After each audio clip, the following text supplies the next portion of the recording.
এটা কি এঁকেছো মা? যুদ্ধ, বাইরে যুদ্ধ হচ্ছে। এদিকে সরে এসে বলো, বাইরে যুদ্ধ হচ্ছে।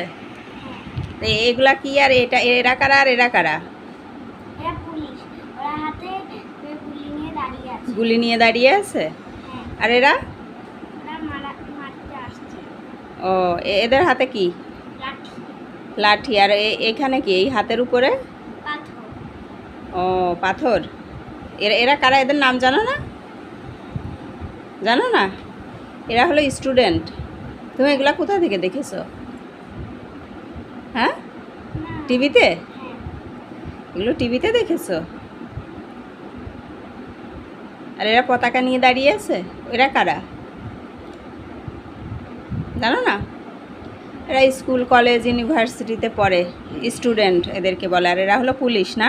তো এদের সাথে ওদের মারামারি হচ্ছে। হ্যাঁ। ও আচ্ছা।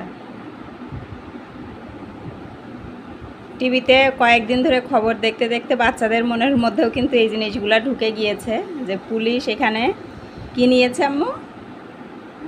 গুলি। গুলি নিয়ে দাঁড়িয়ে আছে। আর সাধারণ স্টুডেন্ট যারা, তারা কিন্তু লাঠি হাতে। আর আমার মেয়ে বলছে হাতে এটা কি আম্মু? হাতে কি নিয়েছে? পাথর। আমরা বলি যে ইট পাটকেল ছুঁড়ছে, ও তো আর ওইটা বুঝতে পারছে না, ও বলছে পাথর ছুঁড়ছে। তো হাত কিন্তু উপরে রেখে এরকম এঁকেছে পাথর, আর এখানে পতাকা ধরে রেখেছে। মানে যা দেখেছে ও আজকে সকালে ঘুম থেকে উঠে ও এই ছবিটা এঁকেছে, পরে এঁকে আমাকে দেখাচ্ছে। আমি তো দেখে পুরা অবাক। তাই আপনাদের সাথে একটু শেয়ার করলাম যে বাসার মধ্যে স্কুল কলেজ বন্ধ থাকার পরে ছোট ছোট বাচ্চাদের মনের মধ্যেও কিন্তু এই জিনিসগুলো প্রভাব ফেলছে।